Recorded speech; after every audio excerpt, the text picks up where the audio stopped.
നമസ്കാരം, ഭാരത് ലൈവിലേക്ക് വീണ്ടും സ്വാഗതം. നമസ്കാരം. കഴിഞ്ഞ ദിവസമാണ് ഒരു ദുഃഖകരമായ വാർത്ത നമ്മൾ എല്ലാവരും കേട്ടത്. ഉസ്ബെക്കിസ്ഥാനിലൊരു ആലപ്പുഴ സ്വദേശിനിയായ ഹരിപ്പാട് സ്വദേശിനിയായ ഒരു പെൺകുട്ടി ഒരു മെഡിക്കൽ വിദ്യാർത്ഥിനിയെ സഹപാഠി, അതും മലയാളി പെരിന്തൽമണ്ണക്കാരനാണ്, ലാപ്ടോപ്പ് കൊണ്ട് അടിച്ച് തലക്കടിച്ച് ഗുരുതരമായി പരിക്കേറ്റ് അങ്ങനെ മരണപ്പെട്ടു. ഏറെ ദുഃഖകരമായ കാര്യമാണ്. ശരിക്കും നമ്മുടെ കുട്ടികൾ മറുനാടുകളിൽ പോയി പഠിക്കാൻ, ഉപരിപഠനത്തിനായി മറുനാടുകളിൽ പോയാൽ പോലും മലയാളികളുടെ ആയ ഈ ചെറുപ്പക്കാർ അവർ വിടാതെ പിന്തുടരുന്നു. അവിടെയും അവർക്ക് രക്ഷയില്ല. കാരണം ഇവിടെയൊക്കെ ഈ ശല്യം സഹിക്കാതെ വയ്യ, ഇവിടെ കോളേജുകളിലൊക്കെ ഒരു ശല്യം കാണില്ലല്ലോ, വെളിനാടല്ലേ എന്നൊക്കെ പല കാരണങ്ങൾ കൊണ്ട് ഇവിടെ അഡ്മിഷൻ കിട്ടാത്തവരുണ്ട്. പിന്നെ വെളിയിലാവുമ്പോൾ മാതാപിതാക്കൾക്ക് ഒരു മനസ്സിലൊരു സമാനമാണ്. ഇവിടുത്തെ വാളി പയ്യന്മാരൊന്നും അങ്ങനെ ലോക്കൽ ഭാഷയിലും കാണില്ലെന്ന് തോന്നുന്നു. ശരിയാണ്. പക്ഷെ അവിടെയും ഇവിടെയും ഒരുപാട് വെല്ലുവിളികളുണ്ട്. ഇപ്പൊ പുറത്തു പോയിട്ടും രക്ഷയൊന്നുമില്ല. അവിടെയും മലയാളികൾ തന്നെയാണ്, അവിടെയുള്ളവരൊക്കെയാണ് ഉപദ്രവിച്ചിരുന്നെങ്കിൽ നമുക്ക് മനസ്സിലാക്കാം. ഇവിടുന്ന് ചെന്നിട്ട് അവിടെ ചെന്ന് അവിടെ ഒരു മലയാളിയെ ഒരു പെൺകുട്ടി ഉപദ്രവിക്കാന്ന് പറഞ്ഞാൽ എന്തുമാത്രം. അല്ല, ഞാൻ മറ്റൊരു കാര്യം കൂടി ചോദിക്കട്ടെ. എന്തുകൊണ്ടാണ് കേരളത്തിൽ ഈ ഇങ്ങനെ കോഴ്സുകളിൽ പഠിക്കാൻ വിടുന്നതിൽ രക്ഷിതാക്കൾ വിമുഖരാകുന്നത്? എന്തുകൊണ്ടാണ്? അവരെല്ലാം പറയാതെ പറയുന്ന ഒരു വാക്കുണ്ട്, ഒരു പ്രധാനപ്പെട്ട ഒരു കാരണമുണ്ട്. ലവ് ജിഹാദ് ഉണ്ട്, അല്ലേ? അതെ, ഈ മതം മാറ്റ ജിഹാദ് ഉണ്ട്. പിന്നെ ഇപ്പോൾ ലഹരി ജിഹാദ് എന്നൊരു നാർക്കോട്ടിക് ജിഹാദ്, അതും വളരെ ശക്തമായിട്ട് വരുന്നില്ല. പക്ഷെ ഇപ്പം അന്നത് പറഞ്ഞ ആരും മിണ്ടിയിട്ടില്ല, ഇപ്പോൾ മിണ്ടുന്നില്ല, അല്ലേ? ഈ വിഷയം ആദ്യം പറയുന്നത് നമ്മുടെ ഹിന്ദു ഐക്യവേദിയുടെ ശശികല ടീച്ചറിനെ പോലെയുള്ളവരാണ് ഇത് ആദ്യം പറയുന്നത്. പിന്നീട് അത് പാലാ ബിഷപ്പ് ഏറ്റെടുത്തു. പാലാ ബിഷപ്പ് പറഞ്ഞപ്പം പുള്ളിക്കെതിരെ ഭീകരമായ രീതിയിലായിരുന്നു പോപ്പുലർ ഫ്രണ്ടിന്റെ ആക്രമണം. സഭയ്ക്കുള്ളിലും സഭയ്ക്ക് പുറത്തും ഒക്കെ അദ്ദേഹത്തെ കായികമായി ശാരീരികമായി കൈകാര്യം ചെയ്യണമെന്ന് പോലുമുള്ള ഇത് വന്നു. മാത്രമല്ല, പോപ്പുലർ ഫ്രണ്ടുകാര്, SDPIക്കാര് അവിടെ പാലാ അതിരൂപത ആസ്ഥാനത്തേക്ക് മാർച്ച് നടത്തി വലിയ കോലാഹലമായിരുന്നു. അദ്ദേഹത്തിന്റെ പേരിൽ എനിക്ക് തോന്നുന്നു കേസും എടുത്തു എന്നാണ് പോലീസ് ഞാൻ മനസ്സിലാക്കുന്നത്.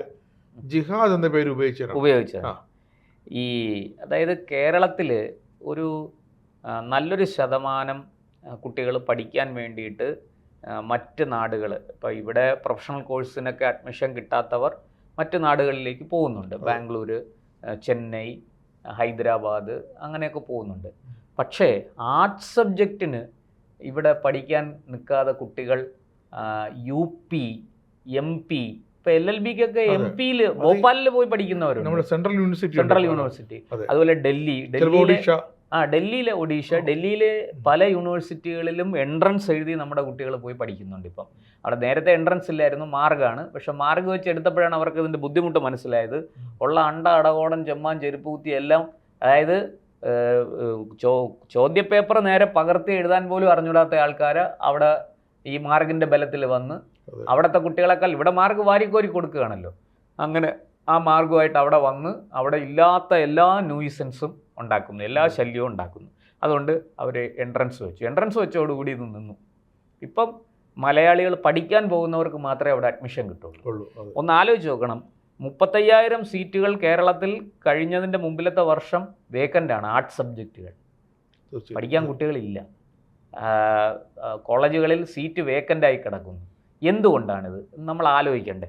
ഇപ്പോൾ ഒരു ഉസ്ബെക്കിസ്ഥാനിൽ ഈ സംഭവം ഉണ്ടായപ്പോൾ നമ്മൾ ഇതിനെക്കുറിച്ച് ചർച്ച ചെയ്യാൻ തീരുമാനിച്ച് കുറേ ഡാറ്റകളൊക്കെ എടുത്തപ്പോഴാണ് നമുക്കിതിൻ്റെ ഒരു ഭീകരത മനസ്സിലാകുന്നത്. അപ്പോൾ എന്തുകൊണ്ട് കേരളത്തിലെ മലയാളി കുട്ടികൾ കേരളം വിട്ട് ഇതര സംസ്ഥാനങ്ങളെ അല്ലെങ്കിൽ വിദേശത്തേക്ക് പഠിക്കാൻ പോകുന്നു? ഇതൊരു വലിയ ചോദ്യമാണ്. എൻ്റെ ഒരു അടുത്ത ബന്ധു, അവൻ്റെ അച്ഛനാണ് എൻ്റെ ബന്ധു, അവൻ്റെ അമ്മയുടെ ആൾക്കാരൊക്കെ സെറ്റിൽ ചെയ്തിരിക്കുന്നത് US-ലാണ്. അപ്പോൾ അവർ ശരിക്കും അവൻ്റെ അമ്മ ഗുജറാത്തിയാണ്. അപ്പോൾ അവർ കച്ചവടമൊക്കെ ആയിട്ട് അമേരിക്കയിൽ സെറ്റിലായി. അപ്പോൾ ഇവൻ എന്ത് ചെയ്തു, ഇവിടുന്ന് ഇന്ത്യയിൽ +2 കഴിഞ്ഞതും അവൻ അമേരിക്കയിൽ പോയി അവിടെ എൻട്രൻസ് എഴുതി അവിടെ എൻജിനീയറിങ്ങിന് അഡ്മിഷൻ കിട്ടി, അത് ചേർന്നു, നല്ല ഭംഗിയായിട്ട് പഠിക്കുന്നു. അപ്പോൾ അവനോട് ചോദിച്ചു ഇന്ത്യയിൽ പഠിക്കുക. അപ്പോൾ അവൻ പറയുന്നത് ഏതെങ്കിലും IIT-യിലൊക്കെ കിട്ടണം, എങ്കിൽ പഠിച്ചിട്ട് കാര്യമുള്ളൂ, അല്ലാതെ ഇവിടുത്തെ സാധാരണ കോളേജിലൊന്നും പഠിച്ചിട്ട് കാര്യമില്ല എന്നാണ് അവൻ പറയുന്നത്. എന്തായാലും അവനിപ്പോൾ അവിടെ പഠിക്കുന്നു. അപ്പം അവൻ പറയുന്നു പല കുട്ടികളും ഏറ്റവും കൂടുതൽ അവിടെ വരുന്നത് കേരളത്തിലെ കുട്ടികളാണ് പഠിക്കാൻ. ഏതെങ്കിലും ഒരു ബന്ധു അമേരിക്കയിലുണ്ടെങ്കിൽ ആ ഒരു കെയർ ഓഫിൽ അവിടുത്തെ എൻട്രൻസ് ഒക്കെ എങ്ങനെയെങ്കിലും എഴുതി ഇവിടുന്ന് സ്റ്റുഡൻസ് വിസയൊക്കെ സംഘടിപ്പിച്ച് ലോണും ഒക്കെ എടുത്താണ് കുട്ടികൾ പോകുന്നത്. ലോൺ എടുത്താണ് അമേരിക്ക പഠിക്കാൻ പോകുന്നത്. അമേരിക്ക മാത്രമല്ല, മറ്റു പല സ്ഥലത്തും. അപ്പോൾ ഇത് എന്തുകൊണ്ടാണെന്ന് നമ്മൾ അന്വേഷിച്ച് ചെല്ലുമ്പോഴാണ് ഞെട്ടിക്കുന്ന അതിലൊരു പ്രധാനപ്പെട്ട കാരണം ഈ നാർക്കോട്ടിക് ജിഹാദാണ്. രക്ഷിതാക്കൾ വലിയ ഭയത്തിലാണെന്ന് വെച്ചാൽ കുട്ടികളെ, അത് ഹിന്ദുക്കൾ മാത്രമല്ല കേട്ടോ, ക്രിസ്ത്യാനികളും വലിയ ഭയത്തിലാണ്. നമ്മളിത് പറയുമ്പോൾ ഇത് വർഗീയത പറയുകയാണ് എന്നാണ് ആൾക്കാർ വിചാരിക്കുന്നത്. അങ്ങനെയല്ല. ഇത് നോക്കൂ, ധാരാളം മുസ്ലിം കുട്ടികൾ പഠിക്കാൻ വരുന്നുണ്ട്, ആൺകുട്ടികളും പെൺകുട്ടികളും. അവരൊക്കെ മര്യാദയ്ക്ക് പഠിച്ചു പോകുന്നവരും ഉണ്ട്. ഒരു കുഴപ്പം ഉണ്ടാക്കാതെ ആരുടെടുത്തും ഒരു ശല്യത്തിനും പോകാത്ത കുട്ടികളും ഒന്ന് പഠിക്കുന്നുണ്ട്. പക്ഷേ ഇങ്ങനെ ഒരു സംഭവം ഇവിടുത്തെ ചില വിധ്വംസക ശക്തികൾ ഇത് ചെയ്യുന്നു, അതിന് ചില രാഷ്ട്രീയക്കാർ കൂട്ടുനിൽക്കുന്നു എന്ന് നമ്മൾ പറയുമ്പോൾ അതിനെ ആരോഗ്യകരമായ ഒരു ചർച്ചയ്ക്ക് വേണ്ടി എടുക്കുകയല്ല ചെയ്യുന്നത്, പകരം നമ്മളെ ആക്രമിക്കും. അത് ഇവരുടെ ഈ രാഷ്ട്രീയ പറാട്ട് നാടകം നടത്തുന്നവരുടെയും ഇത്തരം ഈ ഫ്രിഞ്ച് എലമെൻറ്റ്സ് ഉണ്ടല്ലോ, ഈ ഇത്തരം രാജ്യം നശിപ്പിക്കാൻ ഇറങ്ങിയിരിക്കുന്ന ചില സംഘടനാ പ്രവർത്തനങ്ങളുണ്ട്, അവരുടെയും ജോലിയാണ്. ആദ്യം RSS ചാപ്പ കുത്തും, പിന്നെ BJP ചാപ്പ കുത്തും, അങ്ങനെ നമ്മളെ ഈ RSS ചാപ്പ കുത്തിയാൽ തന്നെ പിന്നെ അതിൻ്റെ അർത്ഥം ഇവനെ ഇനി വെച്ചേക്കണ്ട, ഇവനെ കൊന്നുകളയാം എന്നുള്ള മട്ടിലാണ് ആക്രമണം. ഞാൻ കണക്കുകൾ പറയാം. 2023 മുതലുള്ള കണക്കുകൾ, കഴിഞ്ഞ 4 വർഷത്തെ കണക്കുകൾ, ഈ മയക്കുമരുന്ന് കേസിൽ മയക്കുമരുന്ന് വാഹകർ, അതായത് മയക്കുമരുന്ന് കടത്തിന് പിടിക്കപ്പെടുന്നവരെ നമ്മൾ അറിയുന്നത്. ഈ മയക്കുമരുന്നിൻ്റെ ഉറവിടം എവിടെ നിന്നാണ്, ആരാണിത് സപ്ലൈ ചെയ്യുന്നത്, ആ ചെയിൻ ഒരിക്കലും നമുക്ക് കിട്ടുന്നില്ല. അപ്പോൾ ഈ മയക്കുമരുന്ന് കടത്തി പിടിയിലായ ആൾക്കാരുടെ എണ്ണമാണ് നമ്മൾ പിന്നെ എടുത്ത് പരിശോധിച്ചത്. ആ പരിശോധിച്ചതെന്ന് കിട്ടിയ ഒരു ഡാറ്റയുണ്ട്. അതിൽ 90% ഹിന്ദു ക്രിസ്ത്യൻ കുട്ടികളാണ്. ഈ അവരുടെ സഹപ്രതികൾ, പങ്കാളികൾ, കൂടെ പിടിയിലാണ്. അതായത് ഒരു പയ്യനും ഒരു പെൺകുട്ടിയാണ് കേസിൽ പെടുന്നത്. ബസ്സിലോ മറ്റേതെങ്കിലും മാർഗത്തിലോ ട്രെയിനിലോ ഒക്കെ ഇവർ മയക്കുമരുന്ന് കൊണ്ടുവരുന്നു. ബാംഗ്ലൂരിൽ നിന്ന് കൊണ്ടുവരുന്നവരുണ്ട്, ഒഡീഷയിൽ നിന്ന് കൊണ്ടുവരുന്നവരുണ്ട്, ആന്ധ്രയിൽ നിന്ന് കൊണ്ടുവരുന്നവരുണ്ട്. അങ്ങനെ വരുന്നവരിൽ ഒരു ആൺകുട്ടിയും ഒരു പെൺകുട്ടിയും കാണും. അതിൽ ഈ പെൺകുട്ടി ഒന്നുകിൽ ഹിന്ദു ആയിരിക്കും അല്ലെങ്കിൽ ക്രിസ്ത്യൻ ആയിരിക്കും. ഈ ആൺകുട്ടി 90% കേസുകളിലും മുസ്ലിം ആയിരിക്കും. ഇതെന്തുകൊണ്ട് സംഭവിക്കുന്നു എന്നുള്ളതാണ്. ഇതാണ് പാലാ ബിഷപ്പ് നാർക്കോട്ടിക് ജിഹാദ് എന്ന് പറഞ്ഞ് അദ്ദേഹം ഉന്നയിച്ചത്. അതിനു മുമ്പ് ഹിന്ദു സംഘടനകൾ ഉന്നയിച്ചത്. ഈ 2023 നടന്ന ഒരു കേസ് നോക്കണം. 2023 നിരവധി കേസുകളുണ്ട്. അതിൽ പ്രധാനപ്പെട്ട, അതായത് വലിയ അളവിൽ മയക്കുമരുന്ന് കൊണ്ടുവന്ന് പിടിയിലായതാണ്. കണ്ണൂർ പിടിയിലായ 2 കുട്ടികൾ. ഒന്ന് പെൺകുട്ടി അപർണ, പയ്യൻ യാസർ. അതുപോലെ കൊച്ചിയിൽ പിടിയിലായി 2023 തന്നെ. അതും പെൺകുട്ടിയുടെ പേര് അപർണ, പയ്യൻ്റെ പേര് നൗഫൽ. ഇതൊക്കെ നമ്മളെ ക്രൈം റെക്കോർഡ്സ് ബ്യൂറോയിൽ കണക്കുള്ളതാണ് കേട്ടോ, ഇത് നമ്മൾ വെറുതെ പറയുന്നതല്ല. ഇനി കൊച്ചിയിൽ വീണ്ടും പിടിയിലായി 2023 സൂസി മോൾ അമീർ. ഇനി 24 വന്നാൽ കൊച്ചിയിൽ നിന്ന് പിടിയിലായത് ശ്രുതി മുഹമ്മദ്. പാലക്കാട് നിന്ന് പിടിയിലായത് സോന പോൾ ഷാരൂഖ്. ഇനി 2025 കണക്കെടുക്കാം. 2025 കൊച്ചിയിൽ കല്യാണി ഉനൈസ്, കണ്ണൂരിൽ അപർണ ആരിഫ്, അതുപോലെ കരിപ്പൂർ നമ്മുടെ കോഴിക്കോട് വിമാനത്താവളം സിമി ബാലകൃഷ്ണൻ സൈനുദ്ദീൻ. കൊച്ചിയിൽ 2025 സ്മിഷ അബൂബക്കർ. ഇനി 2026 കണക്ക്, ഇതുവരെ ഉള്ള കണക്കാണ് പറയുന്നത്. കോഴിക്കോട് ശീതൾ ഫിറോസ്. കോഴിക്കോടെന്ന് തന്നെ പിടിയിലായി 2026 കാമ്യക ഹമീദ്. പാലക്കാടെന്ന് പിടിയിലായി വിദ്യ ശ്രീലക്ഷ്മി എന്ന 2 പെൺകുട്ടികളും ഷിഫാസ് എന്നൊരു പയ്യനും. ഇതൊക്കെ ഈ ഒരു കണക്ക് ഇതെന്തുകൊണ്ടോ അങ്ങേപ്പുറത്ത് ആരായാലും അങ്ങേപ്പുറത്ത് ഒരു അതെ, കൃത്യമായിട്ടും ഈ സുഡാപ്പി സംഘടനകൾ ഇതിൻ്റെ പുറകിൽ ഉണ്ട് എന്നുള്ള കാര്യം വളരെ വ്യക്തമാണ്. ഈ രാജ്യം നശിപ്പിക്കാൻ വേണ്ടിയിട്ട് ഇങ്ങനെ കുറേ ആൾക്കാർ ഇറങ്ങി തിരിച്ചിരിക്കുന്നു എന്ന് പറയാതിരിക്കുക. അവർ ഈ സ്വസ്ഥമായിട്ട് മനുഷ്യർ ജീവിക്കുന്നതിൽ അവർക്ക് എന്തോ സൂക്കേടുണ്ട്. അത് ഹിന്ദു ആയാലും മുസ്ലിം ആയാലും ക്രിസ്ത്യാനി ആയാലും ശരി, അവനവൻ്റെ കാര്യം നോക്കി സമൂഹത്തിന് ഉപദ്രവം ഉണ്ടാക്കാതെ നല്ല കാര്യങ്ങൾ ചെയ്ത് ജീവിച്ചു പോകുന്ന മനുഷ്യരെ ഇവർക്ക് കണ്ണെടുത്താൽ കണ്ടുകൂടാ. അപ്പോൾ നാട്ടിലെ സ്വൈരവും സമാധാനവും കെടുത്തി മതസ്പർദ്ധ ഉണ്ടാക്കി മതവിശ്വാസികൾ തമ്മിൽ കലഹമുണ്ടായി സംഘർഷമുണ്ടായി അതിൽ നിന്ന് മുതലെടുക്കാനാണ് ഇവരുടെ ശ്രമം. നമ്മുടെ ഭാഗ്യവശാലോ നിർഭാഗ്യവശാലോ നമ്മുടെ മാധ്യമങ്ങളൊന്നും ഇത് കാര്യമായിട്ട് റിപ്പോർട്ട് ചെയ്യുകയോ ഇതിനെ ഒരു വാർത്ത അതിനപ്പുറത്ത്, അതായത് ഒരു ദിവസം ഒരു 24 മണിക്കൂർ മാത്രം അതായത് ഇന്നിപ്പോ രാവിലെ ഒരാളെ പിടിക്കുന്നു, അല്ലെങ്കിൽ ഇന്നലെ രാത്രി ഒരാളെ പിടിക്കുന്നു, ഇന്നൊരു ദിവസത്തെ വാർത്ത, അത് കഴിഞ്ഞില്ല. കോടിക്കണക്കിന് രൂപയുടെ മയക്കുമരുന്നാണ് പിടിച്ചിരിക്കുന്നത്, കോടിക്കണക്കിന് രൂപയുടെ, ചെറിയ തുകയൊന്നുമല്ല. ഈ സർക്കാർ വന്ന് ഈ ഓപ്പറേഷൻ തൂഫാനൊക്കെ നടപ്പാക്കിയിട്ട് എത്ര കോടി രൂപയുടെ മയക്കുമരുന്നാണ് പിടിച്ചെടുത്തിരിക്കുന്നത്, ശതകോടികളൊന്നുമല്ല. എന്നിട്ട് നമ്മുടെ മാധ്യമങ്ങൾക്ക് ഇത് ഒരു വിഷയം ഇങ്ങനെ പറഞ്ഞാൽ, അതായത് നാർക്കോട്ടിക് ജിഹാദ് എന്ന് പറഞ്ഞാൽ അത് സംഘപരിവാറിനെ സഹായിക്കും, അത് BJPയെ വളർത്തും. ഇതില്ലെങ്കിലും BJP വളരേണ്ടത് വളർന്നോളും, അത് അവരുടെ കാര്യം. പക്ഷേ ഈ നാടിനെ ഗ്രസിച്ചിരിക്കുന്ന അപകടം എന്താണെന്ന് മനസ്സിലാക്കി, അത് ഞാൻ പറയുന്നത് ഇതിനകത്ത് ഒരുപാട് മുസ്ലിം കുട്ടികളും പെട്ടിട്ടുണ്ട് കേട്ടോ. ഈ കടത്തിൽപ്പെടുന്ന ഈ പയ്യന്മാരൊന്നും എന്താ പറയുക, പലരും നല്ല കുടുംബങ്ങളിലേക്കാണ്. ഇത്തരം സംഘടനകളുടെ ട്രാപ്പിൽ പെട്ടുപോകുന്നതാണ് ഇവർ. ഈ ചെറുപ്പക്കാർ, ആൺകുട്ടികൾ, നല്ല എന്താ പറയുക, നല്ല പശ്ചാത്തലമുള്ള നല്ല കുടുംബത്തിൽ ജനിച്ച നല്ല അച്ഛൻ്റെ അമ്മയുടെ ഒക്കെ മക്കളൊക്കെ ആയിരിക്കും.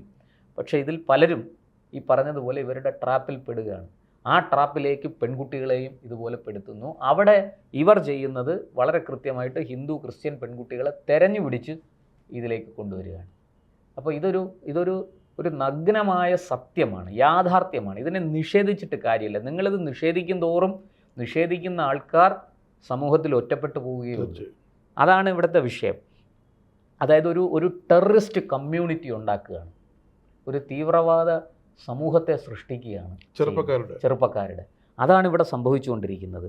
അതിലിപ്പോൾ ഇത്തരം പെൺകുട്ടികളൊക്കെ, ഈ പെൺകുട്ടികൾ ഇങ്ങനെ കേസിലൊക്കെ ആയി, വീട്ടുകാരെന്ത് ചെയ്യും? കൈ ഒഴിയും, എവിടെയെങ്കിലും പോയി തൊലയട്ടെ എന്ന് വിചാരിക്കും. കാരണം ലോൺ എടുത്തും ഒക്കെ ആയിരിക്കും കുട്ടികളെ പഠിപ്പിക്കാനൊക്കെ വിടുന്ന പ്രൊഫഷണൽ കോഴ്സ്. നമുക്കറിയാം, അത് ആൺകുട്ടിയായാലും പെൺകുട്ടിയായാലും പഠിപ്പിക്കാൻ വിടുന്നത് ലോൺ എടുത്ത്. ഇതിന് ജാതിയും മതമൊന്നുമില്ല കേട്ടോ. മുസ്ലിം കുട്ടിയും ഹിന്ദു കുട്ടിയും ക്രിസ്ത്യൻ കുട്ടിയും ഒക്കെ ഇപ്പം നല്ല കാശുള്ള വീട്ടിലേക്ക് ആണെങ്കിൽ ശരി, അവർക്ക് കുഴപ്പമൊന്നുമില്ല. പക്ഷെ അല്ലാത്തവർ ഒരുവിധം മിഡിൽ ക്ലാസ്സോ അപ്പർ മിഡിൽ ക്ലാസ് പോലും, അപ്പർ ക്ലാസ് ശരിയാണ്, കയ്യിൽ പണമുണ്ട്, അവർക്ക് പഠിപ്പിക്കും. പക്ഷേ ഒരു അപ്പർ മിഡിൽ ക്ലാസ് പോലും ലോണ് ആശ്രയിക്കും. ബാങ്ക് ലോണ് തരികയല്ലേ നമ്മൾ. പ്രൊഫഷണൽ കോഴ്സ് എന്ന് പറയുമ്പോൾ പെട്ടെന്ന് ലോൺ കിട്ടുകയും ചെയ്യും. കാരണം പണം നേരെ അങ്ങോട്ട് അടച്ചാൽ മതി, നമ്മൾ തലയിടണ്ടല്ലോ. ബാങ്ക് അവിടുന്ന് സമയമാകുമ്പം അവർ കൊടുത്തോളും, ഗഡുഗഡുക്കളായിട്ട് കൃത്യമായിട്ട് കൊടുത്തോളും. ഈ കുട്ടികൾ മര്യാദയ്ക്ക് പഠിച്ചാൽ മതി. പക്ഷെ അങ്ങനെ പോകുന്ന കുട്ടികളെ, അത് ഹിന്ദു മുസ്ലിം ക്രിസ്ത്യൻ കുട്ടികളെ ഇതുപോലെ പെടുത്തി ഒരു ടെററിസ്റ്റ് കമ്മ്യൂണിറ്റി ഉണ്ടാക്കാനാണ് ആരുടെയോ ശ്രമം. അതിന് ഈ സപ്ലൈ ചെയിൻ അറുത്താൽ പോരാ, സോഴ്സ് കണ്ടെത്തണം. ഈ സോഴ്സ് ആരാണ്, അവരുടെ ഉദ്ദേശം എന്താണ്, അവർ ഇങ്ങനെ ഈ പ്രവർത്തനം നടത്തുന്ന, ഇങ്ങനെ ഒരു നെറ്റ്വർക്ക് അവർ ചെയ്യുന്നതിന് കൃത്യമായ കാരണങ്ങൾ എന്തൊക്കെയാണ്, ഇതെല്ലാം നമ്മുടെ പോലീസും എക്സൈസും ഒക്കെ കണ്ടെത്തണം. ഓപ്പറേഷൻ തൂഫാൻ നല്ല കാര്യം തന്നെ, സപ്ലൈ ചെയിൻ അറുക്കുന്നത് അതിനേക്കാൾ നല്ല കാര്യം തന്നെ. പക്ഷേ അതുകൊണ്ട് തീരില്ല. നിങ്ങൾ ഇന്നത് സപ്ലൈ ചെയിൻ അറുത്തു, ഒരു 5-6 മാസത്തേക്ക് കുഴപ്പം കാണില്ല. അത് കഴിഞ്ഞ് പോലീസൊക്കെ ഒന്ന് ഒതുങ്ങും, ഈ എക്സൈസൊക്കെ ഒന്ന് ഒതുങ്ങണതും ഇവർ വീണ്ടും ഇറങ്ങും. ഇവരെല്ലാം വിദേശ തീവ്രവാദ ബന്ധമുള്ള, ഭീകര ബന്ധമുള്ള സംഘടനകളുമായിട്ട് വളരെ അടുത്ത് ഇടപഴകുന്നവരാണ്, പെരുമാറുന്നവരാണ്. ഒരു സംശയവും വേണ്ട ആ കാര്യത്തിൽ. അത് അധികാരികൾ അതേക്കുറിച്ച് അന്വേഷിച്ചേ മതിയാവും. കേരളത്തിൽ തന്നെ ഇരിക്കുമല്ലോ. അത് കേരളത്തിൽ അല്ല, അവർ ഇപ്പം ഞാൻ മനസ്സിലാക്കുന്നത് ബാംഗ്ലൂരിൽ നിന്ന് സപ്ലൈ ഉണ്ട്, ആന്ധ്രയിൽ നിന്ന് സപ്ലൈ ഉണ്ട്, തമിഴ്നാട്ടിൽ നിന്ന് വലുതായിട്ടുള്ളതായിട്ട് ഇതുവരെ വിവരങ്ങൾ ലഭിച്ച വാർത്തകളിൽ നിന്നും നമുക്ക് കിട്ടുന്നില്ല. നമ്മൾ ഈ വാർത്തകൾ വിശകലനം ചെയ്യുമ്പോൾ ഈ പിടിക്കപ്പെടുന്ന കുട്ടികൾ പോലീസിനോട് പറയും, നിങ്ങളിത് എവിടെ നിന്ന് കിട്ടി? അത് ബാംഗ്ലൂർ ഇന്ന സ്ഥലത്തുനിന്ന് കിട്ടി. ഈ കേരള പോലീസ് ബാംഗ്ലൂർ പോയി എല്ലാം അന്വേഷിക്കാൻ പറ്റുമോ? പറ്റില്ല. അവരത് ബാംഗ്ലൂർ പോലീസിന്, കർണാടക പോലീസിന് കൈമാറും. അവരവിടെ ഈ ക്രൈം റെക്കോർഡ്സ്, അവിടെയും ക്രൈം റെക്കോർഡ്സ് ബ്യൂറോ ഉണ്ട്, നാഷണൽ ക്രൈം റെക്കോർഡ്സ് ബ്യൂറോ ഉണ്ട്. ഇതിൻ്റെ എല്ലാം കോപ്പി അങ്ങോട്ടൊക്കെ പോകും, ഫയലിലിരിക്കും. എന്തെങ്കിലും അവിടെ ഒരു ആവശ്യം വരുമ്പോൾ അവരതെടുക്കും, നോക്കും. അങ്ങനെ അത് പോരാ. വളരെ ഒരു ജോയിൻറ്റ് വെഞ്ചർ, കേരള, കർണാടക, തമിഴ്നാട്, ആന്ധ്ര പോലീസിൻ്റെ, തെലങ്കാന പോലീസിൻ്റെ ഒരു ജോയിൻറ്റ് വെഞ്ചർ. അതിനകത്ത് മഹാരാഷ്ട്ര പോലീസിനെ വേണമെങ്കിൽ ചേർക്കണം. ഇപ്പം നമ്മുടെ ആഭ്യന്തരമന്ത്രി പറഞ്ഞല്ലോ, അമിത്ഷാ, ഈ ഓപ്പറേഷൻ തൂഫാൻ നമ്മൾ ഇന്ത്യ മുഴുവനും വ്യാപിപ്പിക്കും. ഈ മണിപ്പൂർ കലാപത്തിനൊക്കെ പണം വരുന്നത് എങ്ങനെയാണ്? മയക്കുമരുന്ന് കച്ചവടത്തിൽ കൂടെ, അതിർത്തി കടന്ന് വലിയ രീതിയിൽ മംഗോളിയൻ മാഫിയയാണ് അതിനകത്ത് ഇടപെടുന്നത്. അവരാണ് ഈ മയക്കുമരുന്ന് കടത്തുന്നത്. നോക്കൂ, നമ്മൾ ഈ ഇപ്പോൾ പറഞ്ഞു മുന്ദ്രെ പോർട്ടൊക്കെ അദാനിയാണ് എടുത്തത്. എത്ര കോടി രൂപയുടെ ടൺ കണക്കിന് മയക്കുമരുന്നാണ് അവിടെ പിടിക്കുന്നത്. 3000 കോടി 2000 കോടി.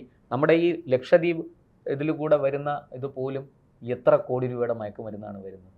അപ്പോൾ ഇതൊക്കെ അധികൃതർ വളരെ നിസ്സംഗതയോടെ കൈകാര്യം ചെയ്യാൻ, അയ്യോ അതൊക്കെ കൊമ്പൻ സ്രാവുകളാണ്, നമുക്ക് അങ്ങനെയല്ല, നമുക്കേ ഇത് കൈകാര്യം ചെയ്യാൻ പറ്റുള്ളൂ. കേരള പോലീസും കർണാടക പോലീസും തമിഴ്നാട് പോലീസും ഒക്കെ ജോയിൻറ്റ് വെഞ്ചർ, ഒരു സംയുക്തമായ ഒരു ഓപ്പറേഷൻ ഇക്കാര്യത്തിൽ വേണം. അത് നമ്മുടെ മുഖ്യമന്ത്രി വി ഡി സതീശൻ ഒരാഴ്ച മുമ്പ് കത്തയച്ചിട്ടുണ്ട് ഈ ദക്ഷിണേന്ത്യയിലെ എല്ലാ മുഖ്യമന്ത്രിമാർക്കും. അതായത് ഇത്തരമൊരു ഓപ്പറേഷൻ തൂഫാനുമായി സഹകരിക്കണം, ഇത്തരമൊരു സംരംഭത്തിൽ ഒരുമിച്ച് നീങ്ങണം. കാരണം ദക്ഷിണേന്ത്യയെ മയക്കുമരുന്ന് തുടച്ചു നീക്കണം. തീർച്ചയായിട്ടും.